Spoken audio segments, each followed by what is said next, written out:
Hi there, and welcome to the Kingdom Sexuality podcast. We're Alana, Kyle, and Tira, friends who have a heart for intimacy and long to uncover God's truth and design for sexual freedom within marriage. Welcome here. All right, guys, just a heads up for this episode. Wanted to give you a quick trigger warning. We will be talking about miscarriages and intimacy loss and things of that nature. Yeah. Just a heads up. All right.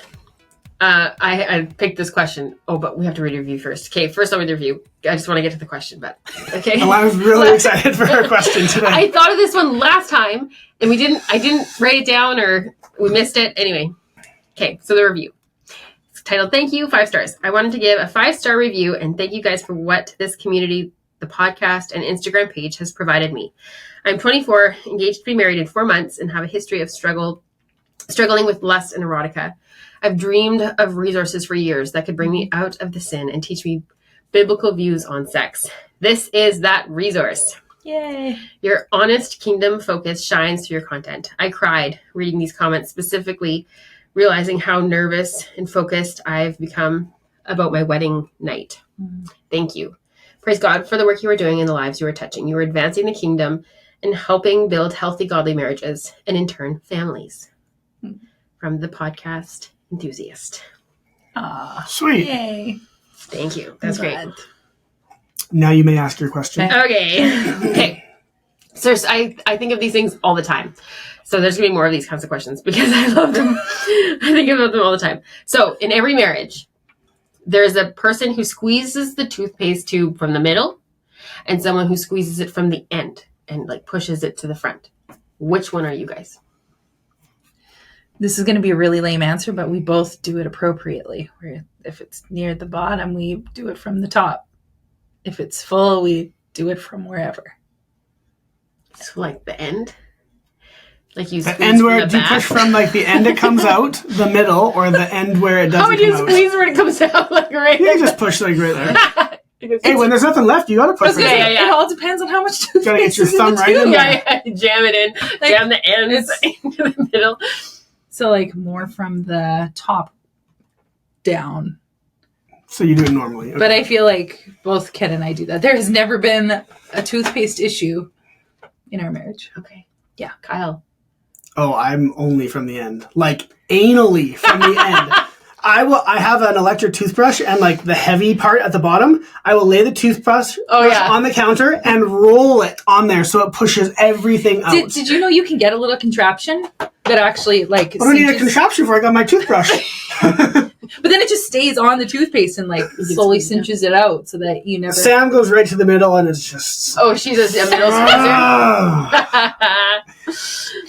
Okay, but even worse, there are 2 types of people in this world. There are people who, when toothpaste stops coming out, it goes in the garbage. And there are people who will force more toothpaste out of the toothpaste tube. Mm-hmm. Yeah. You gotta get every last drop. Yeah. I agree. Sam, as soon as she tries to push and no toothpaste comes out, it goes in the garbage. And I get like another 2 weeks out of that thing. This is what we talk about in marriage counseling. Okay, Lana, what are you? I squeeze from the end like a normal person, and Jeff squeezes from the middle like a weirdo. And he doesn't even like seem to notice that every now and then I go and I fix it, Yes. and it just is squeezed in the middle again, and I just fix it. I don't know if I've ever been like, I'm sure I have been like, stop it, like smarten up, squeeze it normally. Figure it out. He doesn't. Bless his heart. Okay, I thought that was a great question for That this was nice. heavy I topic. love the like, there are 2 types of people in this world. Which Right? are you? They're great There because it's so true Yeah. in so many cases. there are 2 types of people in this world. People who organize the dishwasher the right way and people who organize it like a raccoon got to it. And then they marry each other. Yeah. Nope. That's very true. All right, today we're talking about intimacy during or through grief. Mm-hmm. Today's verse, the Lord is close to the brokenhearted and saves those who are crushed in spirit. Yeah. Yeah, I was looking up stuff on this because I was like, okay, I want to have, like, we're going to just talk about, like, our own personal kind of experiences with grief and intimacy. But I was like, I'm curious to see what sort of, like, as I was doing research, what I could find on this topic. And so there was a grief counselor on her website. She had said, grief is like a physical, emotional, and cognitive experience affecting the body, emotions, and the mind. And sex consists of the same components as well. And so it's natural that these two are linked. Yeah. Because people would like, why are we talking about this? Like, where's the correlation? Like, I don't get it. So you're sad. What is, but it's like this whole thing of navigating it as in like, do we still have sex? Yeah. During a time of grieving? Do we not? What if my drive is tanked now because of this going on? What if it's done the opposite and it increases? And how there's a lot of emotions attached with any of those. And so it's just neat to hear like a grief counselor mention how they're really linked, because it can be really new territory because we don't always necessarily live in a place of grief. Oh yeah. Yeah. And so when it comes, and especially if you haven't had an experience in your life where you've experienced grief and suddenly you are, it's like, what do we do? Yeah. So yeah. So it seemed to be there was kind of two main, and I know there's a million more. There's mixes of this, but to paint a picture of what we're doing today, there's kind of two main ways where, like I mentioned, your sex drive can either tank, and because of the exhaustion of the grief and the sadness, your sex drive lowers, and often maybe you want to isolate and not have people near you or close to you or touch you, things like that. And then the opposite would be if someone turns to intimacy for comfort, and looks for that as connection or a distraction in the midst of grief.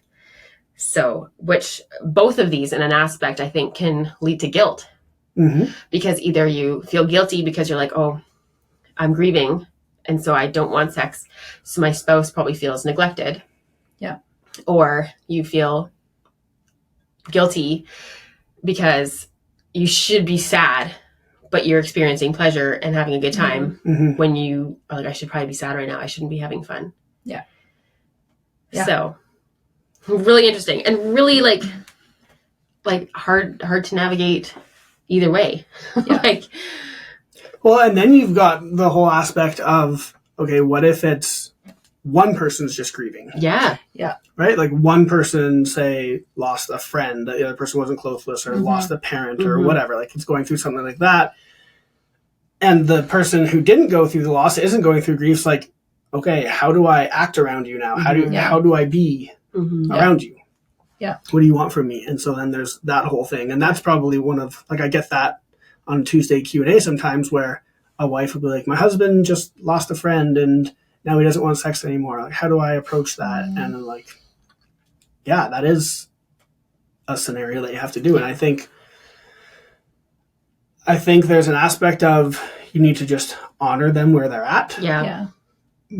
But also don't leave them there forever. Yeah. Because I think it's not healthy to stay in your grief. Yeah. We have to come out of it at some point. Yeah. It's like a season that you kind of walk through in that.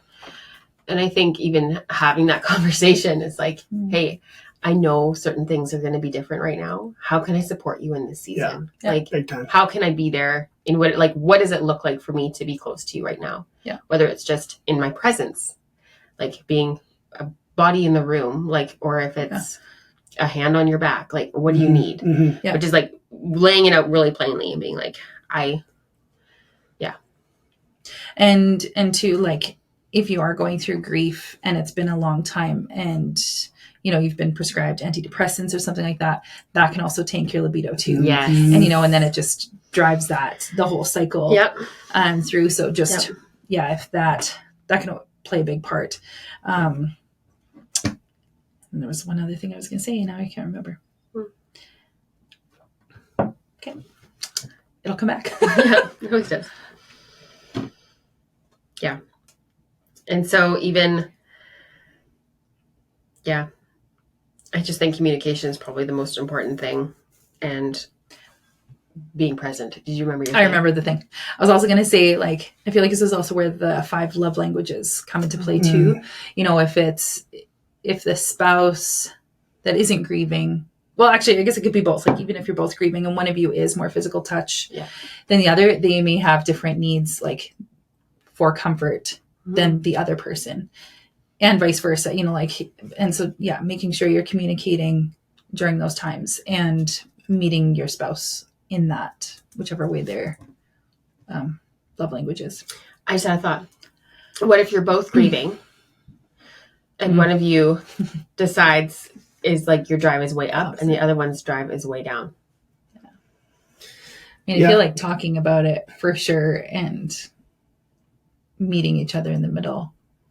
Well, I think the answer, because you have the same foundation, right? You're both grieving. Yeah. The answer is just like as if you were not grieving, you had opposite sex drives, right? Which we've talked about on several episodes before, but there's a form of compromise in there. Yeah. Right? Yeah. Yeah. I don't think there's another way about it, right? It's someone either has to be completely sacrificial to the other person or you got to meet in the middle. Yep. I don't think there's another way around that. No. Yeah.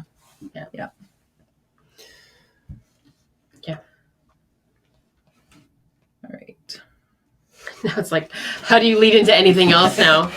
Well, we've all been through our own seasons of grief in our marriage. So we were going to share our experiences with this. Mm-hmm. Yeah. So I can start because I feel like me and my husband haven't had too much of a big grief moment. I would say our two things was when we were going through infertility, which I feel like is a little bit like the issue in and of itself. Sex is a part of, right? Trying to have a baby. Yes. And so it would come and go sometimes, yes, out of sadness that we didn't get pregnant. Yes, it felt good to just be close. And, like, say if I got my period and we were in the negative, but it wasn't our fertile window or whatever. Sex just became like, okay, there's no, we're not having sex to procreate, we're having sex just to be close. And so that was good. And that was important. And it made our journey not just about having kids. It was still us together and coming together for that purpose only, not just to have a baby. I feel like that could be a whole episode right there. Yeah. Sex through infertility. Yeah. Because there is that aspect of yes, do it to get pregnant, but then also do it to be close and have that intimacy. Yeah. Yeah. And it's hard because it's going in from one headspace to another and making sure that you're staying balanced and But I like that you're mentioning that because grief doesn't look the same. Yeah. Like just because you're grieving something doesn't mean you've lost, like someone in your life has died or things like that, right? Yeah. Like there's so much more to it than that you can still be experiencing grief. Yeah. And it looks different than maybe what someone else Yeah, like even thinks. job loss. Yeah. Right? Like anything anything sad, I guess. To a certain extent. Yeah. And it can really anchor you, like having sex and coming together again, being like, okay, we have each other. Like we can get through this. There isn't anything more bonding than that, really. The other time in our life, one of our grandparents died, and that was a hard one. That was kind of in the beginning of our marriage. And that was our first grief thing together. And it was on his side. So I didn't really know, it wasn't as attached, but I remember thinking oh yeah, this feels weird, having sex during this time. Yeah. But when we did, it was oh, this is why. It really brought us together. It was a comfort. It was it's a different experience. It's not, yes, it is pleasure, but it's more just of a coming together and you're one and sharing the grief load together. And I think it also helps, you're connecting emotionally, and it's a physical, and it's a physical release. And by being able to have a physical release, it's also an emotional release at the same time, and being together like that. Yeah, I love that. And I'd say so far, those are the only two really the ones I can remember that actually were foundational a little bit. For us, that was our experience with it. Yeah. I know we walked through grief. One of Jeff's brother-in-laws passed away. This was before we were married. And so it was interesting to walk through that kind of thing then as just being dating, not even engaged. Yeah. We were, a year, 2, no, were we still in high school? we were still in high school. 3 years married then? Yeah. No, yeah, we were still in high school. And it was interesting to walk through that process, not even being married yet, but like, you're still like, I mean, I knew his brother-in-law, like I knew Jeff's sisters. And so walking through that with them was really interesting. But then grief now. So like then back in 2020, so now I have my 2 boys. And so it was between them. We were pregnant. And then when I was about 8 weeks, I went to get the ultrasound. Yeah, the dating ultrasound. And it was like kind of COVID-y still. Yeah, it was 2020, the fall. And so, so Jeff was going to stay home with Theo and I was just going to go by myself. Because we're like, whatever. It's going to be just whatever. I'll get the stuff. And then they're like, well, we can't find a heartbeat.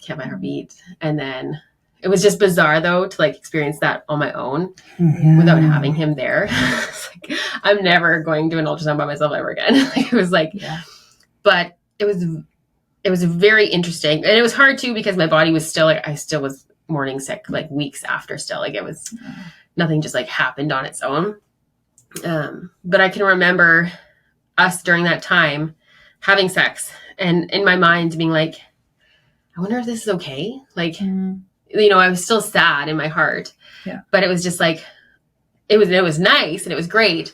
But I remember those lingering thoughts of being like, I wonder if people do this. Like, I just didn't know. No one talks about sex when you're experiencing some loss of some kind. Like, and so, and I was like, no, like it's good. Like it's, but you just always have that weird, like, I don't know, it is almost guilt of just like, but I shouldn't feel sad still. Like I shouldn't. So it's weird. It was a weird mixed time. Emotions. Yeah. But then, just also a really good way to still connect as you're in that process. And different though, because so as a woman experiencing a miscarriage, I was the one who had like the D&C because nothing was happening on its own. And so it's just like a different process to, like for me, I was thinking about it all the time. Yeah, it's present. Because I had to like wait until I could get a D&C. Like there was this weird awkward time where nothing was happening and I still felt pregnant, but I wasn't. Or like I was, but there was just no heartbeat. And so for me, I thought about it constantly, but Jeff didn't. Right. Yeah. And so navigating that and how that impacted, or like he would grieve differently than I would. Like for him, it was, at first it was, wow, okay, this is hard. Like this is crummy. Yeah. But it wasn't like as lingering. To me, it didn't seem anyway. Right. Yeah.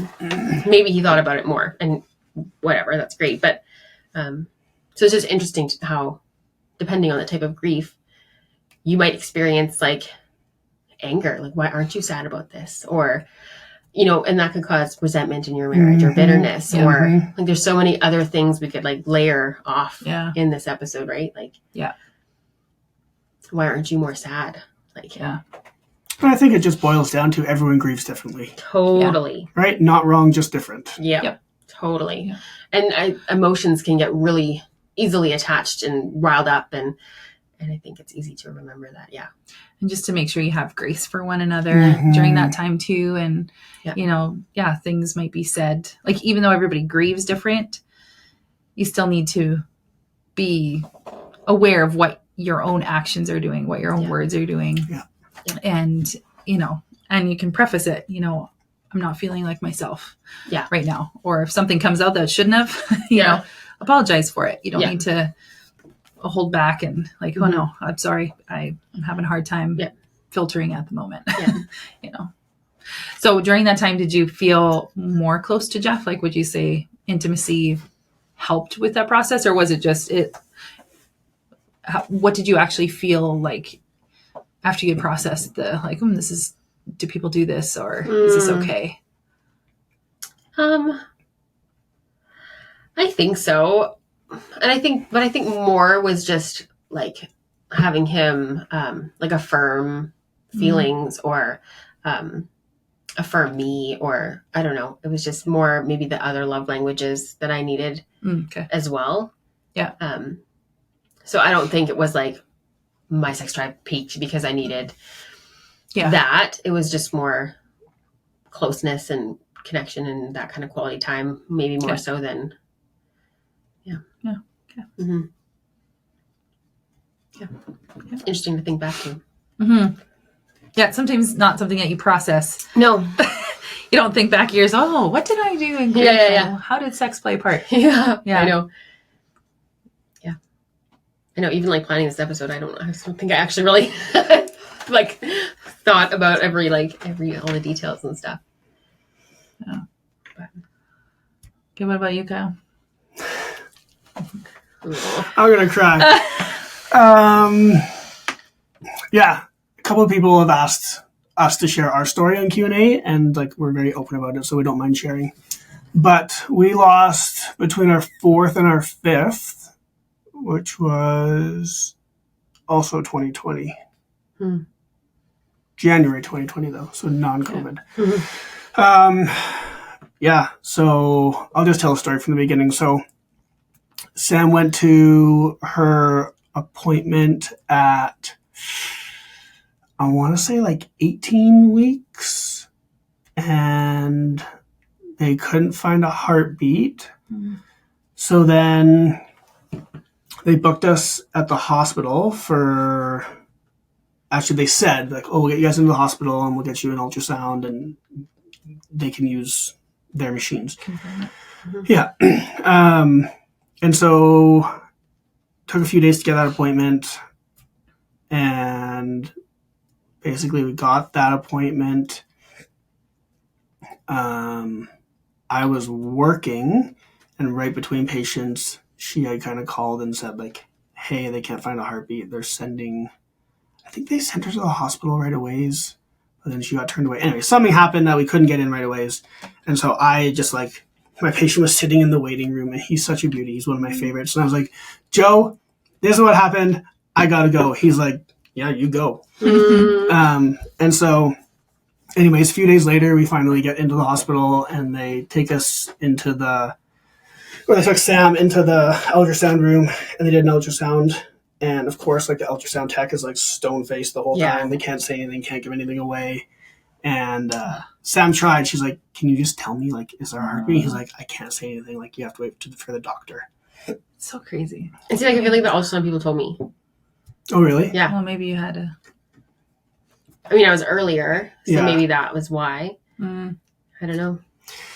And so then we're sitting in this stupid little room at the hospital, and it was I wrote a blog post about this, and I wish I had it still, but I don't have it anymore. But I started the blog post out by like saying there's 2 things that I hate about clocks.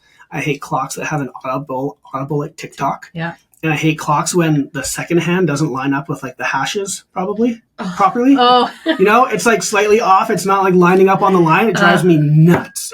Anyways, this clock in this room did both. And I was just like staring at it like, this is probably not going to be a great day. And this stupid clock is making me so mad right now. Anyway, so the OB and the midwife come in together. And funny story about this midwife. So she was our favorite midwife at the clinic, but she started out as like our absolute least favorite, because when we had our 3rd and Sam went for her first appointment, our first kid was 10 pounds, 1 ounce. Our next kid was 8'6" or 8'4", I forget which one.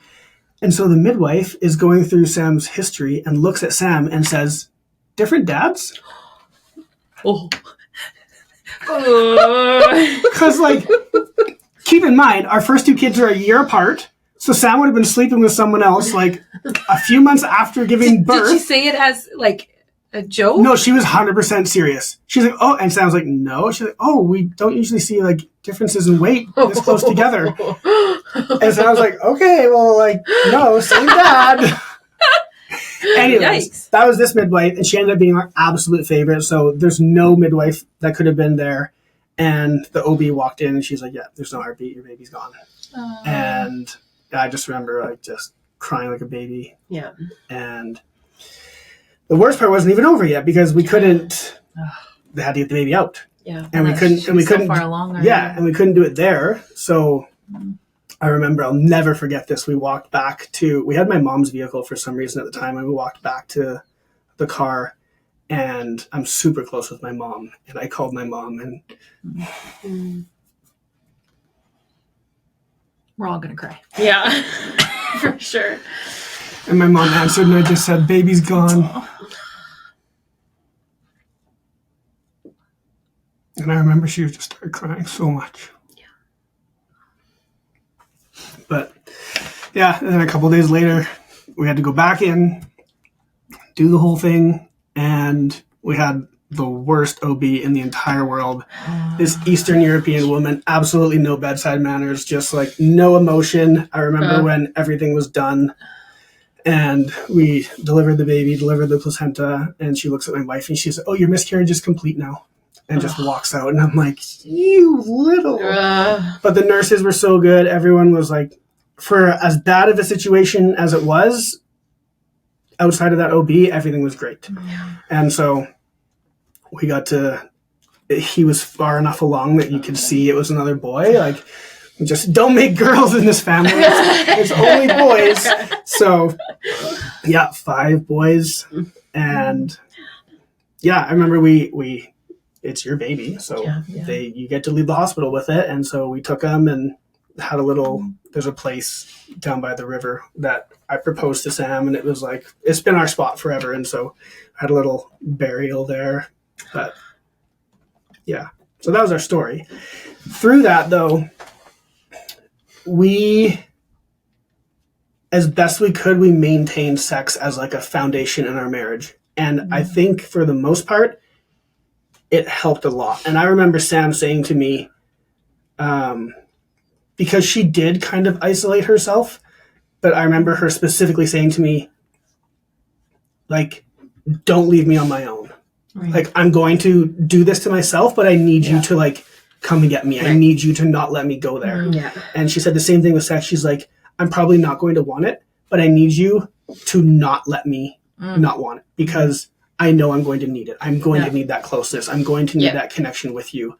And so, again, it came down to communication, because if she hadn't said that, I probably would have just let her be. Yeah. Thinking that's what she needed. Yeah. Exactly. But she was self-aware enough to say, like, I'm going to want to do this, but I know that's not the healthiest place for me to be. Yeah. So she was, she was very communicative with me. Is that a word? Communicative? I think so. Sounds like it would be a word. And so if we knew what it was, and I texted her before this and I said, like, what do you want me to share from your perspective? And she said, keep doing it because it will get better. And I think that's just kind of how it was for us. We for the most part, when we were allowed to again, kept our same routine, and it was a bonding experience for us. Yeah. It wasn't this like begrudging thing that's like, oh, we should probably keep doing this. Like, no, it had a massive positive influence on our marriage and getting us through the grief, because it did. It bonded us together. It brought us together in a different way than just like crying together or whatever it was. Yeah. So, and everyone's going to be different, right? I'm not saying that you have to keep having sex through your grief. You can take a period of resting and mourning and whatever it is for you. But for us, it was really important to maintain as best we could. Yeah. Yeah. Oh, well, thanks for sharing. Yeah. Yeah. Yeah. And I feel like even sex while grieving, it looks different too. It's not like you're in a fun mood and you're trying to, pretend it up. And, It's not. It's like it brings sex to such a deep level. Yeah. It's different. Yeah, it's not way more intimate. Yeah. Somehow. And so like if you haven't been through a grief and you're thinking like, oh man, how would you do it? It is different. It's not like, oh yeah, I have to get myself turned on. It isn't. Yeah. It's like, nope, I want to be together and I want the deepest connection right now. Yeah. And that's where it starts from. And that's what brings you together. It's not the fun party after a date, like it's different. Yeah. Yeah, it's interesting how there's different kinds of sex. Like there's right? Like totally. Yeah. We should do an episode on that. I think it's pretty self-explanatory. Yeah. Just cover Yeah.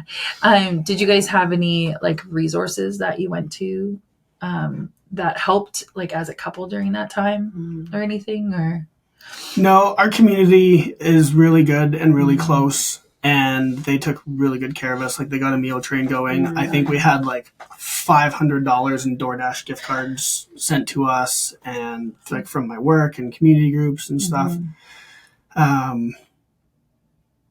Yeah, just like stay close to your community. And this is part of the reason why you need to build good community, because there's going to come a time when you need them. Yeah. And you need to be able to rely on these people in those times. And they totally stepped up. Yeah. So. Yeah, I remember we were part of a really close group, small group when we had our first baby. And one of the couples in there was pregnant and due like a month or two after.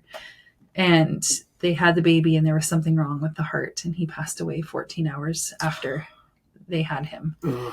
And like our whole group, like that was the most awful time, but we all rallied around them, like we're all together. We all prayed for that baby since day one, we all, like it's so much better being in a community where you can be open about what's going on and process your emotions with other people who know and love you and love Jesus. And I feel like there was a lot of other women who were like, I've also experienced this, and they were like sending messages like, I totally understand, and how can I help, or what can we do? And that was one of the hardest parts for Sam's girlfriends too, because none of them had been through it. So it was kind of this like, I don't know how to act around you thing. Right. And I think the best thing you can do is just be normal. Like don't necessarily make it this big thing, but like be close to them, and unless they tell you otherwise, just like be the normal friend that you are. You don't have to necessarily change who you are in that moment. Yeah.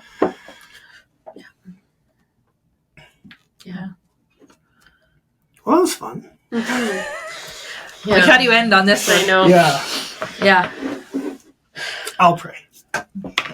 God, thank you for this episode, and thank you for everyone who's listening and others who have been through similar situations. Would you just wrap them in your arms right now and give them peace and comfort?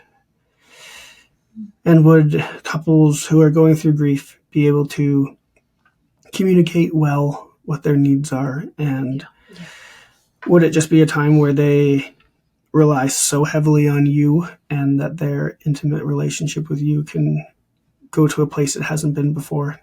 And same with one another. Would it just be a time that through the worst of the worst, would there be a positive, and it would be some sort of a blessing to bring them close together and just remind them that it's not forever.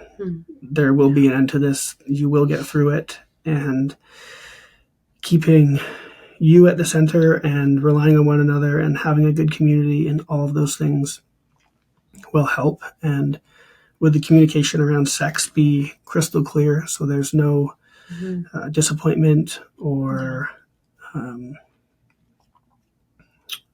frustration around it, but it would be a bonding experience, and it would be a comforting experience, and it would be nothing but positive and helping get through the grief. Thank you that you care about everyone going through grief, and if it's a pregnancy loss, you care about those little babies, and that we will see them again one day. Amen. Yeah. Hey friends, thank you so much for listening to today's episode. If you like our content, please like, review, and subscribe wherever you listen to your podcasts, and tell your friends too. Thanks so much for journeying with us today as we tackled the hard questions and dive deep into godly intimacy. Make sure you follow us on Instagram to see more of our content, and check the show notes for any links we might have mentioned in today's episode. We're so grateful to be on this journey with you, and we can't wait to see you in the next episode.